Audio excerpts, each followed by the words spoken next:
The thought rarely crosses our mind that life could end in a moment. We're going to hear some life lessons from Heather Carter. She's a speaker, a writer, and an author, and a survivor of acute leukemia. And she's going to tell us a little bit about some of her experiences and some of the experiences that she had in particular with her family. I'm Dr. Page, the best guy to see on the worst day of your life, and I'm here with Heather Carter. Heather, how are you today? I'm doing great. Glad to be here again with you. It's good to have you on the show. And once again, by demand, we've got you back on the show again. So Heather, by the way, is an author of 2 books. The first book kind of just came out of her experiences as she began to blog her experiences with the acute leukemia. And that book is Soul Selfie. And now her new book has just came out. It's Soul Selfie #No Filter. Is that correct, Heather? Yes. Good. I got it right the first time. Pretty good for an old surgeon. No filter in a good way. Like no filter. I'm not going to sugarcoat anything. Not the no filter where my husband accuses me of just like not having a filter on my mouth, and I have a bunch of Heather, I want to encourage you. You're free to say what you want to here. Once again, this is not a spoonful of sugar. This is a spoonful of courage. So anyway, I want to talk a little bit about your life prior to developing acute leukemia. You're a mother, pastor's wife. I believe you've got 3 kids. Is that correct? You're busy. What was like life before you ever had your diagnosis? Well, for 20 years prior to that, my husband and I were in full-time ministry at a church here in Springfield, Illinois. And that was a great experience. We're both from the West Coast, so we really initially wanted him to graduate from seminary, and then we were heading back to California. And then he started working at this church, which we loved, and then that turned into a full-time preaching position. And so you got stuck 20 years in the Midwest. Later, here we are. I know. Not stuck. Kind of. It just feels like home is out there. That's all. Right. And then probably about 2 or 3 years before I got leukemia, we, through a series of situations, life circumstances, we entered into more of the secular workforce. My husband works for the TSA pre-check that you can do, so you don't have to take off your shoes, your belts, your clothes to go through the checkout point. He helps deploy all those sites so you can bypass. That's a pretty stressful job. Yeah. So I think they deploy about a site every other day around the country to get fingerprinted for that. Right. And not as stressful as ministry, though. It's a different kind of stress. So, but right before I got leukemia, I had started working as a special ed preschool teacher, I guess an aide in a special ed classroom. And you'll notice if people read my book, I have a few, they're called Everything You Need to Know You Can Learn in Special Ed Preschool. And, kind of prior to the kindergarten, special ed preschool, there's a lot we can learn from them. And, and then I also was painting and cleaning. I had like a cleaning and painting business for people's homes, or help repurpose their stuff and redecorate their house and all that stuff. So I was doing some of that. So you were diagnosed like this. This is acute leukemia. It occurred all of a sudden. You got sick pretty quickly and, trying to figure out what was going on. And then all of a sudden, they drew your blood. They found your white blood cell count to be sky high. And all of a sudden, you're in a hospital. Once again, you're isolated for the most part. Yeah. You can't, contact isolation when, for our watchers, just to understand, when you're getting these big time, heavy chemotherapeutic regimens, your whole immune system goes haywire. Yeah. So you can't have a lot of visitors. And here you are in the bed with acute leukemia. And I know there are all kinds of existential thoughts going through your mind, Heather. I want to talk about your family. What was going on in your mind? What were you thinking about with your kids? Well, it's interesting how, everything just lined up exactly how God intended it to. I mean, when I got in the hospital, I was planning an appointment for the following week. But when I got in there that day, because another God ordained events, but I got in there on a Friday, And they said, if you wouldn't have come in today, you would not have lived till next week to go to that other appointment. Wow. And so that was one of the first things. But even when I got the call at my house, my kids were not really old enough to stay home a long time by themselves. I think they were maybe 11 and 12, something like that. And one of my daughter had already been arranged to go to a friend's house. My son was immediately next door to some other people's house. And my husband got me to the hospital in time. And on the way there, I said, how long do you think I'll be here? They didn't tell me. And he's like, 30 days. I'm like, excuse me?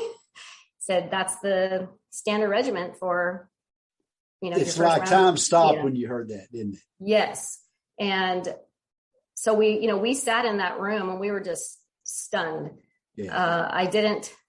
And my other son, I have one other son, he lives in California. He was in college, his first year of college. So they didn't really know what was going on. They just knew I was sick and they knew I'd had some symptoms and I'd been diagnosed with rheumatoid arthritis is what we all were told. Right. But in the back of my mind, I knew that wasn't right. I just knew it wasn't right.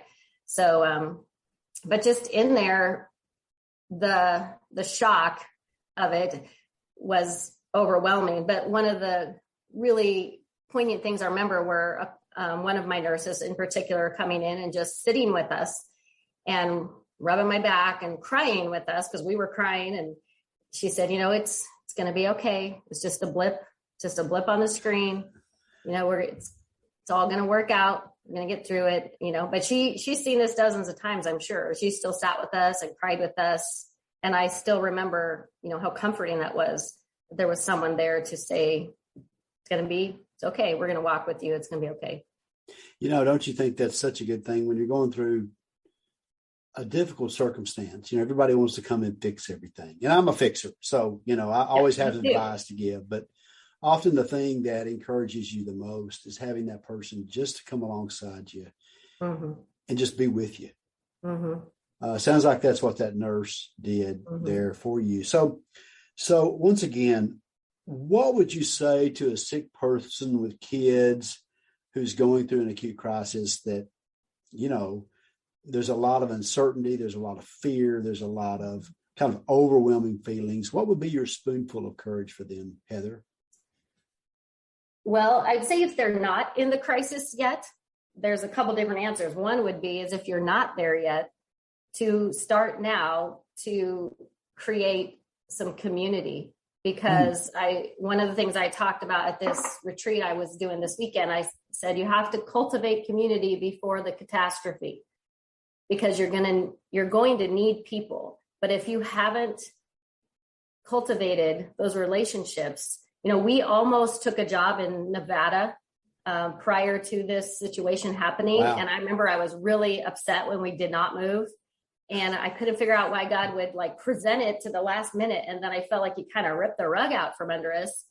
And when this all happened, it kind of all made sense. Wonder if I would have been in a new place where someone I trusted couldn't just take my kids overnight for a few days. People were bringing me meals. People were cleaning my house. Kind of wish I, kind of missed that part of the cancer thing. But, you have to invest in people before you get to that catastrophe. That's interesting. God often gives us what we need and not what we ask for. And what you needed at that point, which you didn't know, was that you needed community. Yeah. You have to trust God that he sees what's coming. And so you may not understand what's happening now, but you have to trust that there's a reason why this has been set up the way it's been set up.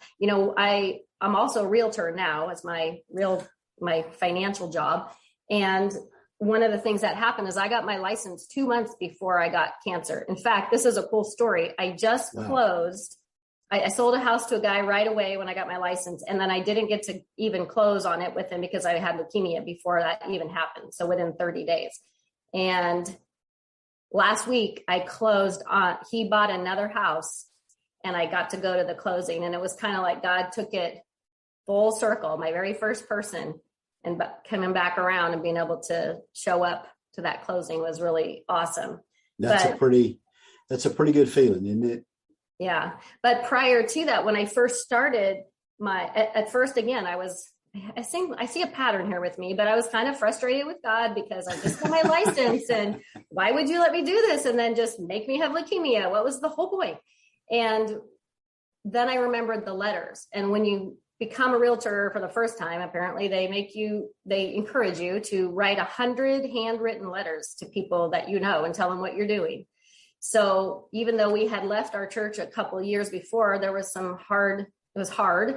And there was a lot of people I hadn't seen for a couple of years. And I had written handwritten letters to all of them. Wow. And gotten on Facebook for the first time, whatever you think about that. For me, I was back in life and out of hiding. And so when I got leukemia, it was a very natural process for people to offer to help us and to know what was going on and to be praying for us. All of those things. It's interesting. You were, and even unaware of it, you were proactively building a community. Mm-hmm. And I think that's the spoonful of courage from Heather today. You got to build friends.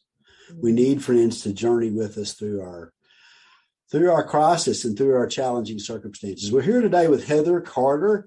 She is an author. She's a speaker. She's a realtor. She's a mom. She's a wife. And she's, most of all, a survivor from acute leukemia. So, Heather, it's been great having you on the show. Once again, I'd encourage you to check out Heather's books. She has 2 now. The first is Soul Selfie. She also has a Facebook page that is called Soul Selfie Blog. It's on Facebook, and her website is heathercarterwrites.com.